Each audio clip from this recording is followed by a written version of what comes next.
ಕಾಂಗ್ರೆಸ್ಸಿನ ಮುಖಂಡರಾದಂಥ ಕುಮಾರಸ್ವಾಮಿ ಅವರು, ಕೇಂದ್ರ ಸಚಿವರು ಅವ್ರನ್ನ ಭೇಟಿ ಮಾಡೋಕ್ಕೆ ನಾನು ನನ್ನ ಭೇಟಿನೂ ಕೂಡ ಮಾಡಿದ್ದೀನಿ.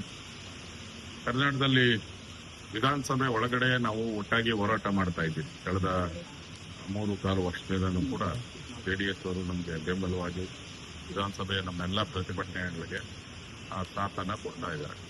ಅದೇ ರೀತಿ ವಿಧಾನಸಭೆ ಹೊರಗಡೆ ಏನು ಈಗ ಬಹಳ ತಾರ್ಕಿಕ ಅಂತ್ಯಕ್ಕೆ ಹೋಗ್ಬೇಕಾಗಿರುವಂತ ಬಿಡದಿ ಅಕ್ವಿಜೇಷನ್ ಏನಿದೆ ಅದರ ಬಗ್ಗೆ, ಯಾಕಂದ್ರೆ ಇದೊಂದು ರಿಯಲ್ ಎಸ್ಟೇಟ್ ಮಾಫಿಯಾಗೆ ಕಾಂಗ್ರೆಸ್ ಸರ್ಕಾರ ಅಕ್ರಮವಾಗಿ ಲೇಔಟ್ ಅನ್ನ ಮಾಡುವಂತಕ್ಕೆ ರೈತರ ವಿರೋಧವನ್ನ ಕಟ್ಕೊಂಡು ಮಾಡ್ತಾ ಇರೋ ಯೋಜನೆಗೆ ದೊಡ್ಡ ಹೋರಾಟ ಮಾಡಬೇಕು. ಈಗಾಗಲೇ ನಾನು ಕೂಡ 3-4 ಬಾರಿ ಹೋಗಿ ರೈತರಿಗೆ ಬೆಂಬಲ ಕೊಟ್ಟು ಬಂದಿದ್ದೀನಿ.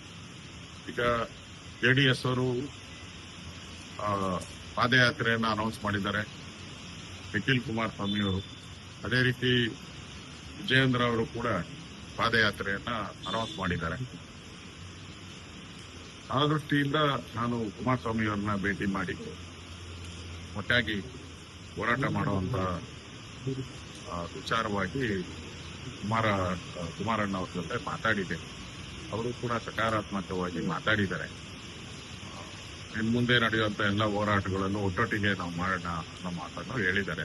ಎಲ್ಲ ಶನಿವಾರ ನಡೆಯುವಂತ ಒಂದು ಸಭೆಗೆ ನಾನೇ ಕರೆದಿದ್ದೀನಿ. ಶನಿವಾರ ಒಂದು ಸಮನ್ವಯ ಸಮಿತಿಯನ್ನ ನಾನು ಬೆಂಗಳೂರಲ್ಲಿ ಕರೀತಾ ಇದ್ದೀನಿ. ಶುಕ್ರವಾರನೂ ಕೂಡ ನಮ್ಮ ಪಾರ್ಟಿಯ ಪ್ರಮುಖ ಸುಮಾರು 13 ಜನ ಲೀಡರ್ಸ್ ಅನ್ನ ವಿಧಾನಸಭೆ ಅಧಿವೇಶನದ ಸಂಬಂಧಪಟ್ಟಂತೆ ಸಂಜೆ 4 ಗಂಟೆಗೆ ನನ್ನ ಚೇಂಬರ್ ಅಲ್ಲಿ, ವಿರೋಧ ಪಕ್ಷದ ನಾಯಕರ ಚೇಂಬರ್ ಅಲ್ಲಿ ಕರೆದಿದ್ದೀನಿ. ಅದಾದ್ಮೇಲೆ ಶನಿವಾರ 2 ಪಾರ್ಟಿ JDS ಮತ್ತು